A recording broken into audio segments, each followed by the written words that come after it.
Next heading डालिए, classification of DPSP. एक चीज मैंने आप लोगों को एक ऐप बताया था, पुराने जो लोग हैं, जो नए लोग हैं, अगर उनके पास मोबाइल एंड्रॉयड है तो आपके मोबाइल में ना प्ले स्टोर में जा करके एक ऐप डाउनलोड कीजिए, उसका नाम है कॉन्स्टिट्यूशन ऑफ इंडिया। ये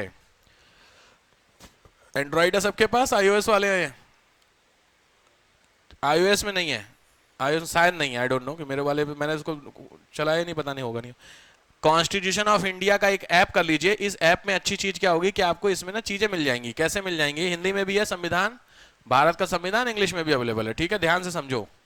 जब इसको कवर करते हैं तो यहाँ पे पार्ट्स में आप आओगे तो पार्ट्स में देखो पार्ट 4 में लिखा हुआ है डीपीएसपी। इसको क्लिक करोगे तो ये आपके आर्टिकल खुल गए, दिख गए आपको सारे आर्टिकल्स। तो ये आर्टिकल 51 तक है, तो 36 से आपके आर्टिकल स्टार्ट होकर के कहां तक है? 51 तक है। तो इसमें बेसिकली जो आर्टिकल्स हैं, आर्टिकल देखो 36 पूरे नहीं पढ़ने क्योंकि पूरा डिटेल में है ये वाला। आर्टिकल नंबर 36 39 आपको दिख रहे, इस तरीके के आर्टिकल्स होते हैं ये। इतना नहीं डिटेल में है, बट आपको वन लाइनर टाइप की चीजें पता होनी चाहिए। ठीक है, तो ऐप है अच्छी बात, तो ठीक है, नहीं है तो आप इसको एक बार डाउनलोड कर लीजिएगा, फायदा मिलेगा इसका। ठीक है, वापस आ जाता हूं मैं आपको।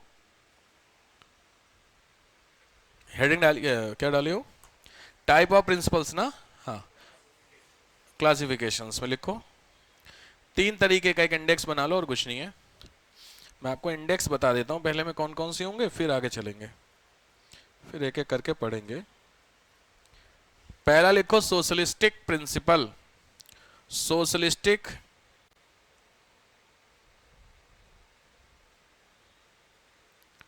नहीं, इसको रहने दो।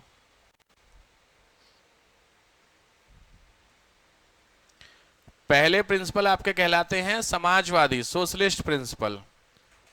ठीक है, ध्यान से, आर्टिकल नंबर 36 से 51 के बीच है, बट वो सीरीज वाइज नहीं है। ठीक है, तो समाजवादी प्रिंसिपल में लिखो, सोशलिस्टिक प्रिंसिपल में 38, 42, 43 एटसेट्रा, 2-4 और हैं, ये प्रिंसिपल कहलाते हैं समाजवादी। ठीक है, दूसरे प्रिंसिपल कहलाते हैं तुम्हारे गांधीवादी, गांधीयन प्रिंसिपल, गांधीवादी प्रिंसिपल, गांधी जी की थ्योरी पर है। इसमें आएगा 40, 47, 48 एटसेट्रा, ये सब गांधीयन प्रिंसिपल हैं। और तीसरा है कल्याणकारी, इसको उदार बौद्धिक बोलते हैं। उदार बौद्धिक, उदार बौद्धिक प्रिंसिपल, उदार बौद्धिक को बोलते हैं, वैसे अगर बोलो इंग्लिश में तो लिबरल इंटेलेक्चुअल बोलते हैं, लिबरल इंटेलेक्चुअल, उदार बौद्धिक। इसमें इंपॉर्टेंट है ये 39A, 41, 43A,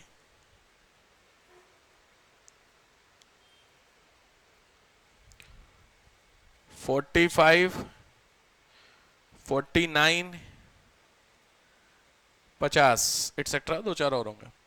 ये आपके तीनों प्रिंसिपल्स होते हैं। ठीक है, ध्यान से। इसमें इंपॉर्टेंट चीज क्या है पता है? इंपॉर्टेंट चीज ये है कि ये तीनों प्रिंसिपल, इनका जो मेन एम है वो हमेशा क्या होगा? वेलफेयर। ध्यान रखना, प्रीलिम्स के लिए बड़ा इंपॉर्टेंट है। और वेलफेयर एग्जैक्टली अगर आपसे पूछे तो वेलफेयर कौन सा चाहिए? आर्थिक कल्याण, स्टार लगा के लिखना। एम ऑफ डीपीएसपी आर्थिक कल्याण, इकोनॉमिक वेलफेयर, बड़ा इंपॉर्टेंट बनता है आपसे क्वेश्चन। इकोनॉमिक वेलफेयर, आर्थिक कल्याण जो होता है लोगों का, मेन टारगेट। वैसे तो सोशल वो सब भी चलेगा, बट मेन टारगेट आपसे पूछेगा तो मेन टारगेट में आपका इकोनॉमिक वेलफेयर जाएगा इसमें। ठीक है, हो गया? चलो अब आओ, पढ़ाऊंगा तो डीपीएसपी आपको मैं नेक्स्ट लेक्चर में, बट कुछ बेसिक चीजें आपको समझा देता हूं। 38 से लेकर 39 तक समझ लो ध्यान से।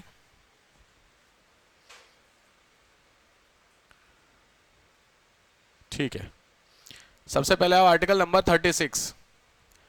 आर्टिकल नंबर 36, आर्टिकल 36 देखो, 36 क्या कह रहा है? In this part unless the context otherwise required the state has the same meaning as is part 3। Simple भाषा में पार्ट 3 में स्टेट की कुछ मतलब बताया गया था, एफआर में स्टेट का मतलब बताया गया था आपको। व्हाट इज स्टेट, क्या था स्टेट की डेफिनेशन फंडामेंटल राइट में, क्या दी गई थी? पहली चीज, कौन से आर्टिकल में है स्टेट? 12 में। Very good. तो क्या स्टेट की डेफिनेशन थी? कोई भी आपको बताया गया था कि any authority which has the power to make law, कानून बनाने की शक्ति जिस किसी अथॉरिटी में है वो अथॉरिटी अपने आप में क्या कहलाती है? स्टेट। यहां पे क्या मतलब? सेंट्रल गवर्नमेंट, हाँ। राज्य सरकार, हाँ। लोकल गवर्नमेंट, हाँ। और इन सभी से रिलेटेड जितने भी डिपार्टमेंट हैं वो सब क्या हो गए? स्टेट। एग्जाम्पल समझ गए? सेंटर का कोई एक डिपार्टमेंट बोलो। अब सेंटर का कोई एक डिपार्टमेंट बोलो।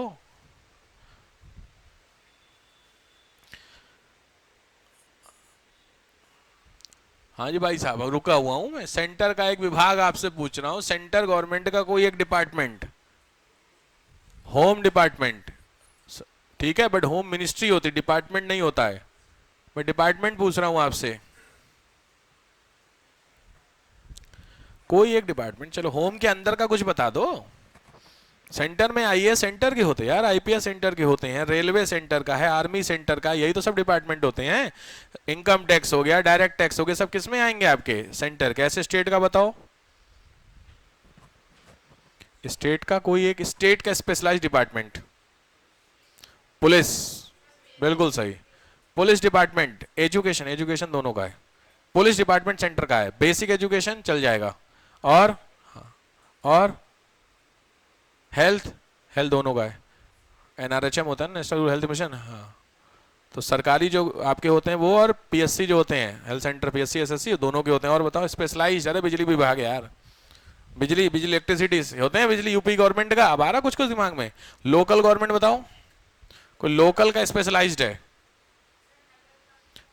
डिपार्टमेंट बताओ। सही है, नगर पालिका का क्या डिपार्टमेंट कोई है? यही तो आपकी डाइवर्सिटी है कि आपको पता है कि नहीं चीजें, लिखने वाली चीजें तो लिख ही लोगे फट से।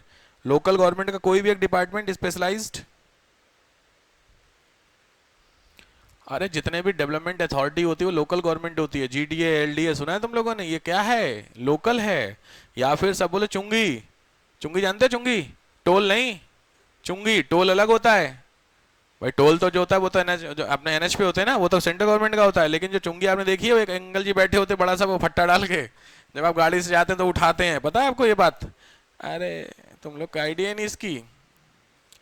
कभी बड़े शहर से छोटे शहर में एंट्री किए हो? फिर जाने की बात देखो कर रहा हूँ, सॉरी गलती हो गई आपसे बोल के आने जाने की बात करके। बट आप जब एनएच पकड़ते हैं, एनएच, तो एनएच के बाद यहाँ पे एक टोल लगा होता है। इसको आज एनएच आप क्रॉस करते हैं, क्रॉस करके इधर की तरफ चली जाती है रोड, और बाकी एनएच यहाँ से कनेक्ट ऐसे ही होता है। देखें, कभी नोटिस किए?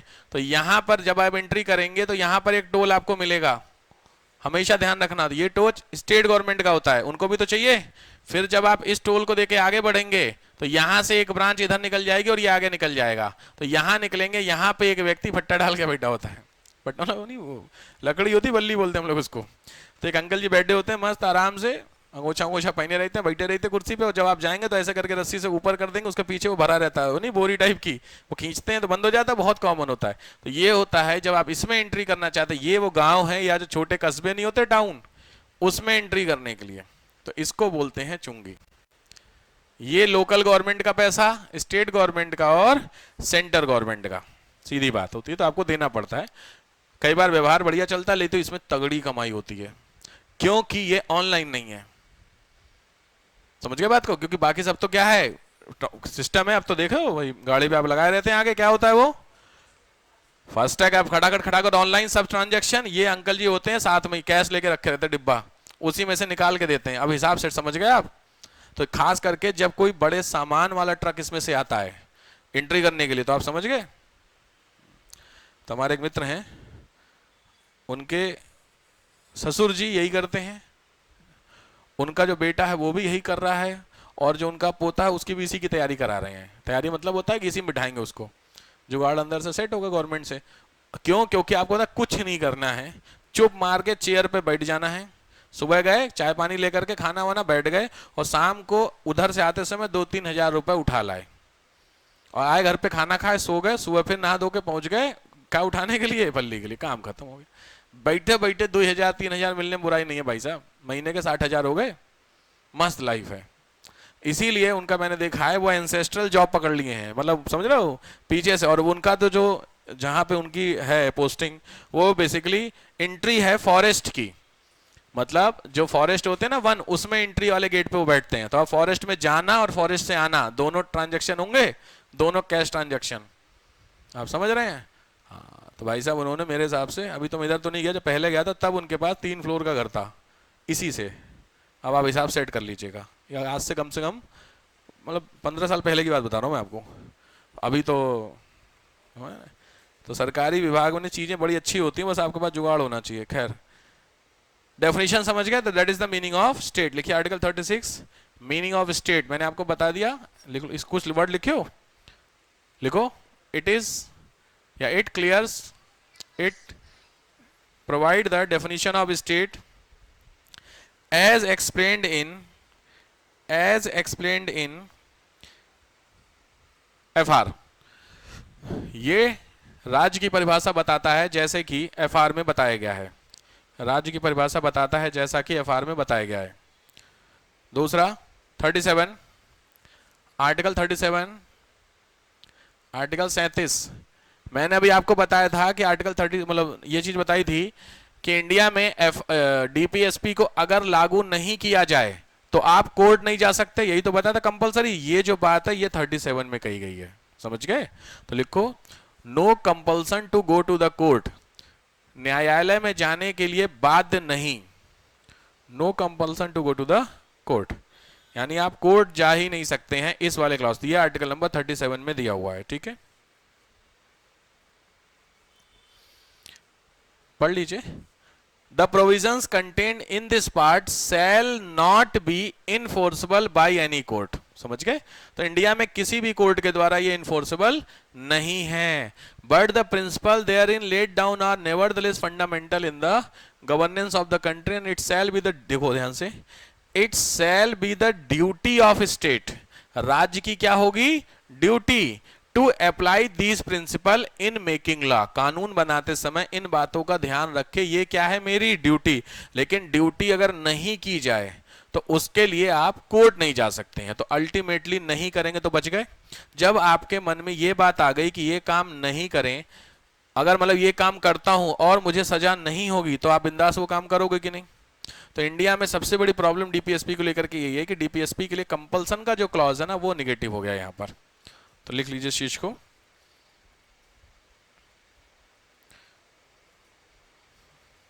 It means they are non enforceable in nature, non enforceable by the court, न्यायालय द्वारा गैर प्रवर्तनीय है, न्यायालय द्वारा गैर प्रवर्तनीय है,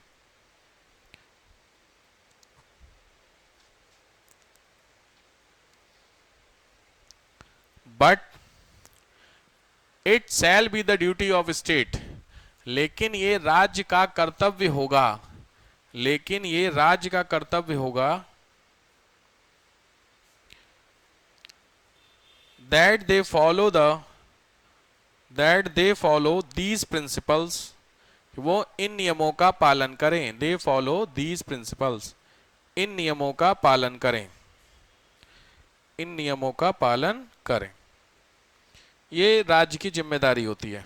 पढ़ के आए हो डीपीएसपी थोड़ा बहुत भी, पिछली बार बोला गया था डीपीएसपी होगा, 35 जब खत्म होता है तो डीपीएसपी होगा, एक भी प्रिंसिपल्स नहीं पढ़े, 39 ABCD कुछ, भाई गलत बात है यार तुम लोगों की। देखो नेक्स्ट टॉपिक अपने आप से अब मुझे याद दिला दीजिए, क्योंकि देखो 39 का ना ये प्रीलिम्स वाली चीजें नहीं है कि आपको फटफट फटफट लिखा दो, नहीं होगा 39 ABC क्या कहता है, मतलब नहीं बनता है।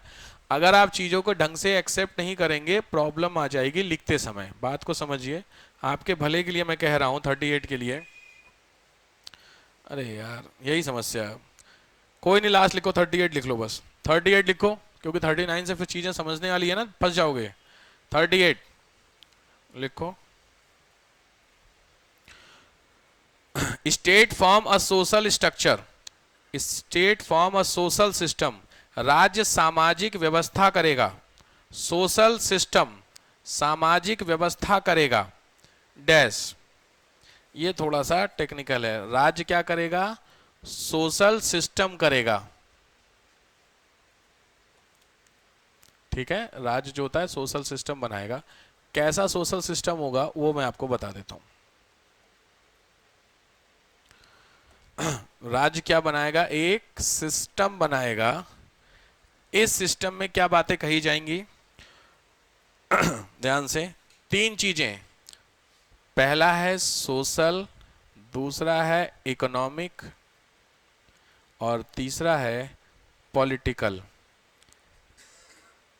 ऐसा सिस्टम बनाएगा जिसमें इन तीनों तरीके के क्या मिले? न्याय मिले। सामाजिक न्याय, आर्थिक न्याय, नोट करते चलिए, आर्थिक न्याय और राजनीतिक न्याय मिले। दूसरा पब्लिक वेलफेयर, लोक कल्याण, इसके जो इमोशंस होंगे, भावनाएं होंगी, उनको प्रमोट करेगा। ध्यान से, मैं लेमन लैंग्वेज में लिखा रहा हूं, नोट करते चलिए। लोक कल्याण की भावना, पूछा हुआ है कि किस आर्टिकल में लोक कल्याण पे स्पेशली फोकस है, तो पब्लिक वेलफेयर को प्रमोट करने का काम करेगा। तीसरा इनकम इम्बैलेंस। इनकम इम्बैलेंस का मतलब होता है इनकम की जो असमानता है उसको कम करने का काम करेगा। बराबर बराबर पे पैसे का होना चाहिए, उसको करेगा। तो अब इसमें सिविल्स का क्वेश्चन है नंबर 1, ध्यान से आईएएस में। क्या भारत में जो जाति व्यवस्था है, जाति व्यवस्था, कास्ट सिस्टम, उसको खत्म करने वाली बात आर्टिकल 38 कहता है? आराम से, जाति व्यवस्था इनमें से किस में आएगा? अरे हद हो गई, किस में आएगा? सीधे लिखा सामने, सोशल जस्टिस, सामाजिक न्याय, हर व्यक्ति बराबर है, यही तो जाति हुई। तो इंडिया में जाति व्यवस्था को खत्म करेगा, आंसर आएगा आर्टिकल नंबर, बिल्कुल सही बात है, ये सिविल्स का क्वेश्चन 1। दूसरा होता है शिक्षा व्यवस्था, एजुकेशन सिस्टम, इसको प्रमोट करने के लिए काम करेगा। तो एजुकेशन सिस्टम वाली भी चीज किस में आएगी? सोशल जस्टिस में, याद रखिए, सामाजिक न्याय में इसमें आता है, इसको भी प्रमोट करने का काम करता है। और तीसरी चीज है वो जो, अरे यार मनरेगा सुने हो? मनरेगा नहीं सुने हो? तो मनरेगा है, क्या इसमें से आएगा किसी में? मनरेगा इसमें से किस में है? किसमें? इकोनॉमिक जस्टिस में यार, आर्थिक न्याय, सभी लोगों को। इकोनॉमिक जस्टिस का मतलब क्या यार? सभी लोगों को पैसा मिले उनके हिसाब से। तो जिन लोगों को, मनरेगा जानते हो ना तुम लोग, क्या है मनरेगा? मनरेगा या नरेगा पहले इसको बोलते थे ना, अब इसको मनरेगा बोल गया है, एक ही बात है। म से तो महात्मा गांधी हो गए, उनकी बात छोड़ो। नरेगा क्या होता है? यहां पे लिखा हुआ है, एम से हो गया Mahatma Gandhi, national rural employment guarantee act. तो ये क्या है? एक्ट है मेरे भाई, एक्ट। और एक्ट की क्या है? गारंटी है। मतलब किस चीज की? एम्प्लॉयमेंट की। नौकरी आपको मिलेगी, इसकी गारंटी देता हूं मैं। समझ रहे हो? गारंटी होता है, गारंटी नहीं तो पैसे वापस। सेम कहानी है, याद रखिए। गारंटी, अगर नौकरी अब यहां पे अगर नहीं मिली तो, गारंटी का तो ये मतलब हुआ अगर नहीं मिली तो उसके बदले आपको बाकायदा भत्ता मिलेगा, कंपनसेशन मिलता है कि नहीं मनरेगा में। अगर दिहाड़ी, गवर्नमेंट का रूल है कि एक व्यक्ति जो है उसका जहां पर घर है, ये घर है मान लीजिए उसका, तो इस घर के 5 किलोमीटर के रेडियस में उस व्यक्ति को काम मिलेगा ही मिलेगा मनरेगा में। और मनरेगा में ही क्या होती है? आपने सुना है डेली वेजेस, सुने हो? दिहाड़ी, यही होती है आपकी दिहाड़ी। अलग अलग स्टेट की अलग अलग डेली वेजेस होती, 300 350 रुपए रोज के हिसाब से। अब यहाँ पे क्वेश्चन है, सर अगर गांव में काम नहीं मिले तो उसके लिए गवर्नमेंट आपके अकाउंट में ऐसे पैसे देगी। गारंटी का तो मतलब क्या, मैं काम करूंगा तो पैसे मिलेंगे, नहीं काम करूंगा तो पैसे नहीं मिलेंगे। तो गवर्नमेंट नहीं, अगर आप नहीं काम करेंगे तो भी पैसे आपको हम देंगे। कंडीशन ये होगी आपके नहीं करने से नहीं, हमारे नहीं करने से होगा। मतलब गवर्नमेंट अगर आपको काम नहीं दे पा रही है तो गवर्नमेंट का फेलियर है ना, तो इसके बदले में आपको पैसा देगी। समझ गए? तो मन, और सबसे अच्छी बात मैं क्या बोला था अभी थोड़ी देर पहले कि आपको एक वर्ड यूज किया था कि कांग्रेस की हर चीज बुरी नहीं है, याद है? उसमें एक अच्छी चीज है मनरेगा। इंडिया में जिस हिसाब से जरूर मनरेगा कायदे में देखा जाए तो बहुत बड़ा ब्लंडर है, क्योंकि इंडिया में लोगों को स्किलफुल बनाना चाहिए, वहीं इंडिया के लोगों को मजदूरी कराई जा रही है। दोनों सेंस समझा दिया मैंने देखो दो किसी एक का पक्ष नहीं लिया हूं। मोदी जी ने क्या बोला था पार्लियामेंट में कि मनरेगा, बीच में बात चल रही थी कि मनरेगा को हम खत्म कर देंगे बीजेपी। तो मोदी जी बाकायदा पार्लियामेंट में जब गए तो क्या बोले कि आपको अगर ये सोच, मुझे सुनाई दिया है कि बीजेपी मनरेगा खत्म करने जा रही है, टेंशन मत लेना, मनरेगा हम जीवन भर खत्म नहीं करेंगे। क्यों? क्योंकि मनरेगा आपके फेल्योर का बहुत बड़ा पिलर है। पिछले 70 साल में आपको लोगों को स्किलफुल बना देना चाहिए था। भाई बीजेपी तो अब आई है ना, उससे पहले तो कांग्रेस ही थी। तो कांग्रेस पिछले, अगर आप कांग्रेस वाले बीजेपी से सवाल पूछ रहे तो उससे बड़ा मूर्ख कोई नहीं है। बात बीजेपी वाले अपनी जगह गलत हैं, वो अपनी बात छोड़ो, कांग्रेस बोले कि पिछले 70 साल से किसकी थी गवर्नमेंट? बीजेपी, उसकी, कांग्रेस की ना भाई। और उसके बाद भी लोग अगर गड्ढा खोद रहे हैं और उसके पैसे मिल रहे हैं तो शर्म आपको आनी चाहिए कि बीजेपी वाले को आनी चाहिए। बात समझ रहे? तो मोदी जी कभी बोले हम मनरेगा टेंशन लो ना, इस बार हम हर बार मनरेगा का बजट बढ़ा रहे हैं। क्यों बढ़ा रहे हैं उसके पीछे वो लोग, अब यहाँ पे समस्या क्या है, यहाँ पे दूसरे सेंस में समझो, कांग्रेस ने जो गलती की है, बीजेपी भी वही काम कर रही है। जबकि आपको क्या होना चाहिए, आपको स्किलफुल करना चाहिए। आपको कुछ ऐसी चीज, सिलाई बुनाई कढ़ाई लेडीज को सिखा दो। इन जो जेंट्स होते हैं उनको नहीं है, कारपेंट्री प्लम्बिंग ये सब टेक्निकल होते हैं, इन चीजों को करो तो ज्यादा बेहतर, इंस्टेड ऑफ गड्ढा खोदना। वो मूवी वो देखो पंचायत, वेब सीरीज पंचायत, उसमें दूसरा सीजन जिसमें वो तालाब याद है, मिट्टी का याद है, सीन आ गया, बस वही वो पंचायत के नहीं खोदते हैं, वो वही होता है आपका मनरेगा। बात समझ रहे हैं चीजों को लेकर? ये प्रॉब्लम है। बट सीधी बात है, गवर्नमेंट का फायदा इसमें मिल रहा है, गवर्नमेंट को अच्छा है। और इसमें सबसे बड़ी पता क्या है, सेंटर से फंड रिलीज होता है और वो फंड स्टेट तक आता है, फिर स्टेट से डिस्ट्रिक्ट जाता है। तो आप समझ रहे हैं, बस तो टेंशन फ्री आदमी रहता है। तो जिसके भी जेब से होके निकला उसमें से थोड़ा सा कट निकल गया, काम बन गया। तो इसके लिए सरकार भी नहीं चाहती चीजों के लिए, क्योंकि देखो गवर्नमेंट तो केवल रूल्स पे साइन करती है, बनाने वाले तो आईएएस ही हैं सारे, तो सबका अपना सिस्टम क्लियर है। समझ रहे हो? हाँ, चीजें हो रही तो बोल नहीं सकते, बट समझ ही रहोगे आप लोग। तो बस 10% 15% का हिसाब किताब आपका रहता है, कोई टेंशन। 10% समझ गए, 10,000 करोड़ का प्रोजेक्ट है, 10% अब हिसाब लगा लो। कई बार लगता है आपको, लगता है यार 10% कितना होता है, 1% मिल जाए। 10,000 करोड़ के प्रोजेक्ट का 1% कितना हुआ? 100 करोड़। मेरी बात समझ रहे हो? 100 करोड़ का, ये दिक्कत है। तो इसीलिए गवर्नमेंट भी नहीं चाहती है, गवर्नमेंट ऐसा नहीं चाहते बच्चे लोग, बट क्यों करे इसमें तो अच्छी खासी। खैर वापस, तो ये आपका क्या कहलाता है, सोशल वेलफेयर मनरेगा वाला, ठीक है। तो गारंटी आपको मनरेगा का देने का काम करता है। और राइट टू एजुकेशन डाल दीजिए, इसी में लास्ट पॉइंट है आरटी। आरटी आगे भी आएगा। शिक्षा का अधिकार देने का भी काम आपका इसी में भी आता है। शिक्षा का अधिकार, राइट टू एजुकेशन भी देने का काम गवर्नमेंट करती है आपको इसी में। यहां पे जाकर के आपका डीपीएसपी का बेसिक्स वाला पोर्शन खत्म होता है।